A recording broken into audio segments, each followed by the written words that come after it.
ine dzidziso ine nhungamiriro yekuti pagwara reupenyu ndipo patinoona ana sekuru vedu ari masvikiro nemapositori topa kumatendo kuvayara shumba vatidzidzisa nekutipawo gwara iri.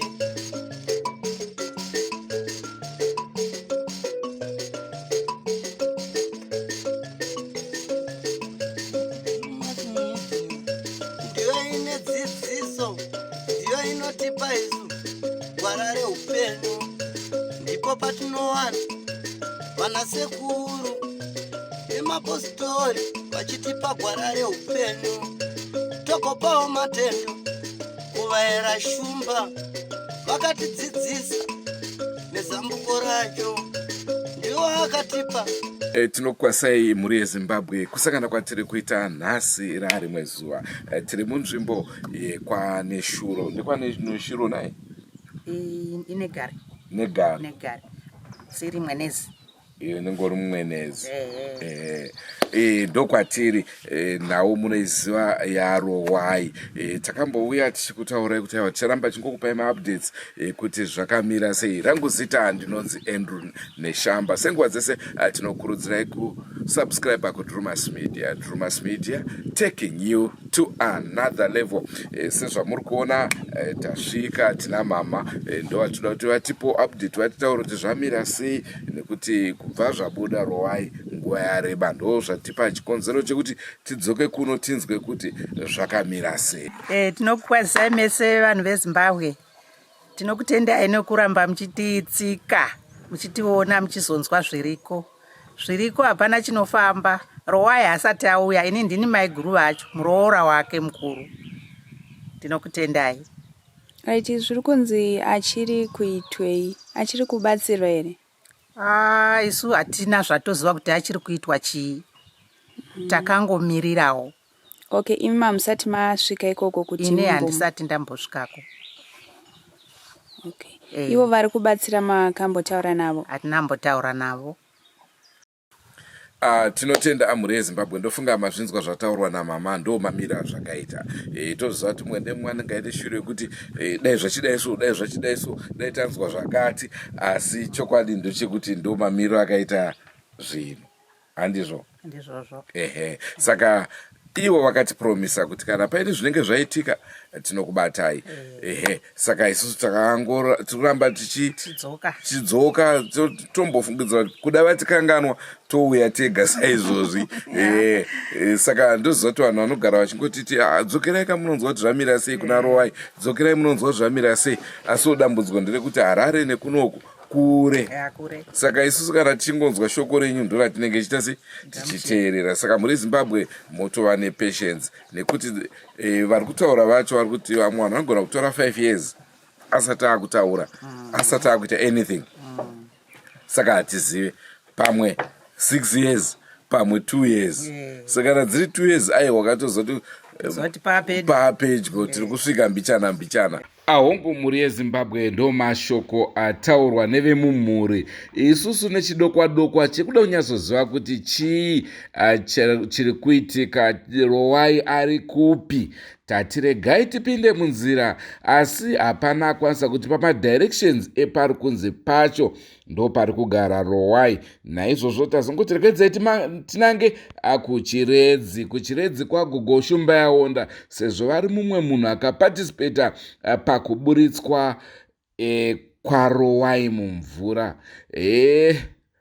Ikoku ndiko kwatanzwa zvatikatyamadza zvatirovesa hana.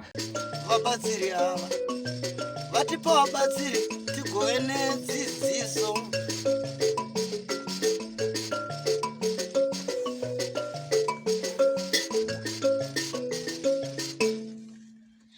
Unganyime mpururu.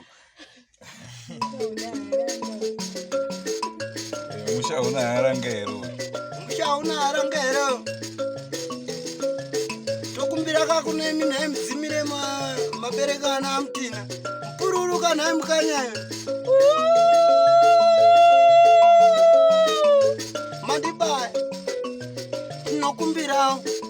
Ko Rowai ari kupi? Rowai unozikwana ngen'anga yandakabatsira kuzaka. Vakatorera vachihakwa mari, vachihakwa ndochitaura kudai zvinezvi 4 time naamaponde ndochivabvunza kuti munombondiona sani vachihakwa. Vachihakwa munokundibatira rafu munondoona sani ndakabva pabasa ravo kana vakateerera izvezvi ne500 nevanhu vangu vekuchipingi vandakapedza mwedzi ndiri parwizi pamare vakadusa ina handizi da vakadusa makumi mangani ndakabvapo ndiine 500 vanhu vangu vakagovana 300 inini ndikanga ndiine 200 zvokuti chero vakasvika panorasi nongovaratidza mombe ye500 votobuda venda. Ini ndakahaiwa ndikazozviramwa ng'anga yavo chipamare ndikavabvunzisa kuti vachihakwa nemumamaponde munondoona sani. Vakati ngezvako iwewe ngokuti ndiwo wakatohaiwa ngeng'anga yetinoziye munhu watakasvikira.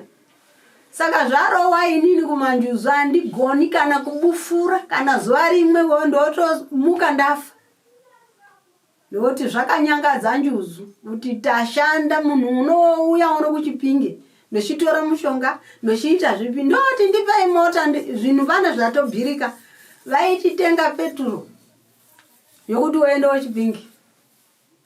Saka zvaRowai handina nhoroondo yandingakupai yakazara asi Rowai wakabudirawo mumaoko angu nehama yangu ipi iri kuzaka. Saka muendero waakazoita kunyangarika kumusha kwakwe tandomusiya. Ndinoona pano zvakaitika pamwe kutsamwa kwandakaita inini ndo pakati juzu dzigone kuti dzamutora hadzishakwanisi kumudzosa izvezvi. Pamwe dzichamudzosa kana kwakanaka handizivi. Nokuti hadzinaombondiudza kuti tomudzosa rii ndongozwa ikweyo kuti Rowai hakuna. Vachihakwa panapa havana kuuya vanobvunza munhu wavo. Saka munhu wavo wakandihaya asati asvikawo pano kuti Rowai uya unozwa hakuna toita sei. Kuti ndichimujekesera kuti hawakaita makuna wokutora mari basa racho usinganasi kurikona. Inini ndabuda muna Rowai vandinoshanda navo ndichimhara namumbasi zvinezvi. Ndo vachandisvisa pakuti takonewa ndagona kutori nevamwe vari sure bhati ndichakamira ndiri mubasa rachimhara namumbasi zvokuti Agasti wese unoda ndinofanira kutambira manjuzu ndochitobudisa vanhu. Asi handigoni kuti nditambire izvezvi ndichiri neava. Pamutemo wejuzu handigurisiri ndinopedza basa pandinoripedzera ndopinda mune rimwe. Ndinoziva mhuri yeZimbabwe vazhinji vanga vaine mubvunzo pamusoro paRowai ende maonzwa zvakare vanhu vatataura navo vekumusha kwaRowai zvavanga vachitaura kuti Rowai havasi kuziva kuti pari zvino ari kupi uyezve vepamusha vaitaura kuti aiwa achiri kubikwa ari kwaari. Taakuudzwa nagogo kunzi Rowai haasi kutooneka kunzima. Kunzima mhuri yeZimbabwe ndithemba abaningi belile umbuzo endaba leyana kaRowai lo anokuhlala phansi kwamanzi 40 years. Sikhulume phela labantu ade sibabona umakhelwane bekhuluma ukuthi hayi uRowai lokho esazi ukuthi wahamba ezakha asazi ukuthi basamlungisa yini kumbe yini okwenzakalayo. Njalo nje emzini wabo bakhulumile ukuthi hayi uRowai kuthiwa ukhona lezakha usalungiswa. Kabakhuluma iqiniso ukuthi sibekwazi ukuthi yini kodwa ugogo onguye umuntu owamkhiphayo emanzini othi phela kwaba lokudonselana phakathi kwabanye labo siyakwazi ukuthi ekuncediseni kulokudonselana kulalabo ababuya bezithi phela yithi nxa sebebona ukuthi phela umsebenzi usuyenzakele abafuna ukuyagijima besiya phambili labiyana yikho kwenzakalayo ukuthi ugogo bagcina sebembona ngazathi ngumuntu ongela lutho alwenzileyo. Ugogo wagcina laye wathi hayi mina wothi ngishiye nxa lisithi yini elayenza umsebenzi lowo qhubekelani phambili. Utsho njalo ukuthi engazi khatheso kwamanje kuthi ukuthi ngesikhathi lesi ngoba izinto ezayenzakala zenza ukuthi abemanzini bazonde uRowai singabe sikhuluma nje sewabuyela emanzini ende ukuphenduka kakhe kakwenzi ende ugogo uthi hayi ukuthi abe seyeqalisa ukuhambela indaba lezo kuyabe kungasenzi ngoba izinto zangikhona zimanga kuhle bamubamba rafu kabambambanga kuhle yethi nguye umuntu adenza umsebenzi lo kumbe abantu sebenza ubugqili emalini sebona imali kodwa umsebenzi ungakapheli saka yindaba esingayalipha yona ukuRowai kuvela phela kugogo nguye lo owamphumisa emanzini ololwazi lonke. Gogo tisati tavarisa chirongwa tine mubvunzo kwamuri. Isusu pakabuda Rowai paya takanzi makamera hatenderwe pano. Takabva pamusha pairambidzwa makamera tikanotora tiri kunze kwemusha. Takabva pamba pairambidzwa makamera tikanotora tiri kunze kwemusha. Asi tichibva ikoko kamera yedu yakazongoshanda tofunga mazuva 2 ichibva yafa zvachose. Nanhasi uno kamera yaisi kushanda ende ndiyo kamera hombe kwete utuvana twatiri kufamba natwo. Nanhasi haisi kushanda saka hatina kuda kunoigadzirisa nekuti hatisi kuziva kuti kufa here kufa nje kungoti kamera yedu yakafa kana kuti zvaive nechekuita naRowai. Todini nekamera yedu chaachitoi. Inga vataura zvakanaka. Inini pamakasvika pano ndakakumbira Manjuzu ndikakumbira vakuru vangu kuti ichi chiitiko ichi. Ndinokumbira kuti vana ava kutoba pamutemo Manjuzu hazvitenderwi kuti totore pikicha. Pikicha ye inofa zvachese kuti Njuzu hadzizvidi. Takatika tabva mumusha takutora tiri kunze kwemusha. Kwemusha yekwamakatotora maitora zvenyaya yaRowai hazvitenderwi izvi. Inini pamati tinokumbira kamera tiri muno mudare ndinoisa foria pasi. Kuuya kwesa kwamaita nemota ndazviona. Ndobva ndatotanga kuti panapa chauya chakati. Ndokumbira ndiri ndega. Ndotenderwa kana zvandirambira zveManjuzu kamera haitenderwi. Inofa zvachese kuti muitenge inodhura. Saka pachiitiko chaRowai makazi musatora kamera. Amushuwa musatora. Chero foni chaiyo inamba kuti dzitya kuda kudini aisha foni. Njuzu zinaangarara. Saka kamera yedu naigogo yoramba iri chitoi here kana kuti pane zvimwe zvatinokwanisa kuita kuti kamera yedu inge ichishanda. Rowai uno zvakanasa kujeka. Zvakakumbirwa zvakanaka. Pakashatira kamera ipapo ndo pamaindokumbirira. Unokumbirira ngauripo. Inini nguva yacho ndaandiripo. Taikumbira zvenjuzu ziya kuti mauraye basa revana vaide kuhambise nyika kuti chikare chiriyo. Saka zvamavaurayira voshanda ngei. Aina kana chayakambofa izvezvi. Ndidzo dzakaibata. Asi munhu azvizivi kuti mota chaiyo waitenga mushopu.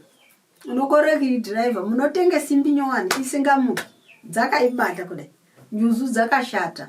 Hadzina kumbonaka zvachese. Uye pauri iwewe usataure zvinhu zvokuti chero wakagara mumari kudai. Zvinhu zvemahara hapana zvezvinombobatsira chikare chokuti unozviurayire basa rako Rowai yamari. Kudo kudai uone chinhu hazvichabudi ngomazvo. Kudo kudai wotoona zvoti bviri. Njuzu hadzibirwi, njuzu hadzinyeperwi. Wakaite chinhu wochinyepa kuti chakadai chakazodai uchidzinyepera. Imhosva yako unozviurayira basa rako. Saka kamera handichazivi ngokuti kuwirirana kwacho baende koonesa ngokuti inini ndakaende kohaiwawo. Kuti ndichazive kuti Rowai uno wakaita mavhire iyo munhu wakandihaya haana kuzoqonda unono. Kuti mbuya weye ngatikumbirire Manjuzu aya. Rowai iyo unonga wakambodzoka. Saka iye munikazi webasa kana achiziva kuti uchambobikwa. Inini nezvaRowai pari zvinezvi.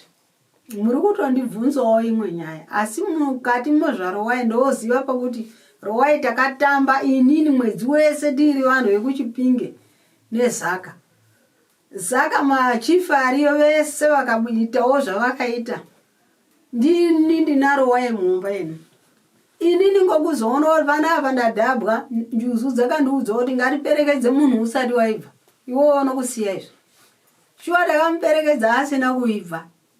Nokuti njuzu adzidi kuti ndiri kubuda muno. Ndinotoende nezvikomba zvangu ndiri kudai nemurume mumba. Atinenge tisingashandi njuzu izvozvi. Nzibana apa unozofira mumba muno. Mubati webasa uri kurara nemurume ari pabasa. Ngatimuendese. Saka ini kwatakandomusiya kana akabuda akaenda uya ukandihaya haana kuuya kuno kuti achindiudza kuti shuwa munhu wedu uya waya ndiri kubvunza kana uchiti uchiri kundobikwa nemagwasha ake amushuwa ichokwadi yaari kutaurawo ikoko inini ikweyo handichazvizivi ndinoziya zvangu zvandinazvo. Muli eZimbabwe kule ndaba ade sithe sizama ukuyixoxisana lo gogo siyazi ukuthi ngesikhathi esidlulileyo ngale siko Rowai phela besizama ukuthi siliphumise limpikitsha sitshela ukuthi hayi lingathathi Nthemba babona amanye amapikitsha amanye sathatha ngefoni kodwa sathi phela sesingemva kuphandle komuzi sathi wathi sike sizama ukuthatha phela sibona ukuthi hayi kuzophuma njani phela muli eZimbabwe ikho lapho kwafakwa khona ikhamera yethu enkulu so besizama ukubuza kugogo ukuthi kanti nxa gogo kunjalo ikhamera kungathwa ifile yini uRowai ngabe nguye yini owasibambela kumbe kungabe kusenzwani ugogo bechasisa lapho ukuthi yena ukuze thina sifike lapha ayisikho ukuthi siphonga ufika nje saphonga uphumisa amakhamera yethu hayi ugogo uqale wangena phela wacelela kwabakibo wacelela kwabemanzini uthi even la namhlanje sibuya sisendleleni bese sibone kudala ngoba kasizange sike simfonele ugogo uthi sesibone kudala ukuthi sisendleleni siyabuya wahle waqalisa ukucelela wacelela ukuthi kulabantwana abazobuya uthi yinto kumele ingabe kwakumele kwenzwe nxa umuntu wayencedise phambili ngale uRowai bekumele sibuyele khonale endaweni okwayenzakala isenzakala esinje kumbe nxa ingabe sesikwazile ngesikhathi sesizocela phela ukuthi basicelele ukuthi hayi singabantwana phela sizama ukuthi umsebenzi uhambe phambili umsebenzi wethu ukuthi ilizwe libe kwazi ayisikho kuyenza ulutho olubi izinto bezizahamba ngoba kuthiwa bayabopha ibabaye bebambile ikhamera yabo ingafanga njengomuntu ngaye esitolo uyothenga imoto nxa bona bengazonda kumbe ungayenza ulutho olungazondisa bemanzini bayakwanisa ukuthi imoto yakho intsha brand new iphonguma ingahambi ngavuki base beyibophile ngendaba yokuthi wena uyabe usuphambanisile umsebenzi ugogo ukuchasisile phela indaba le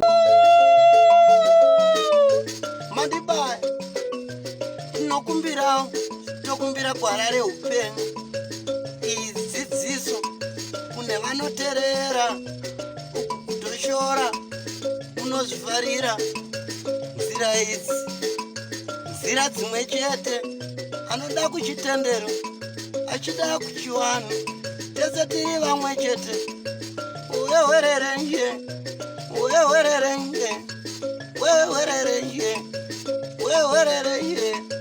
ndakumbira shumba onaka ndakutenderere wati pagwara reupenyu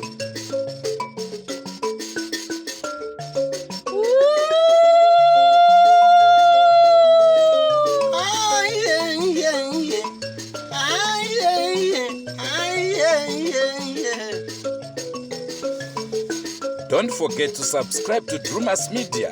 And remember, Drewmas Media taking you to another level.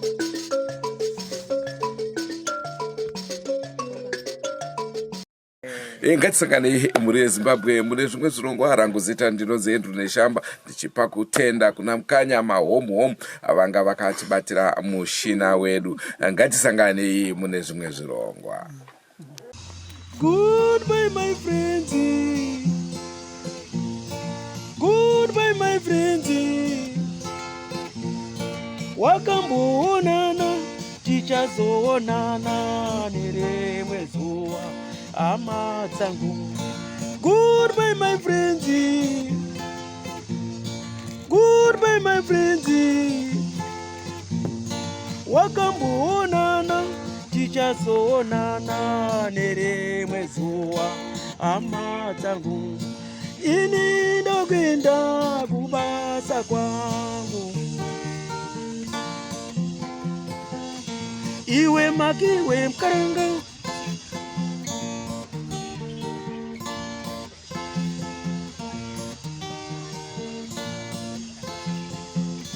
Iwe makiwe mkaranga. Iwe makiwe mkaranga.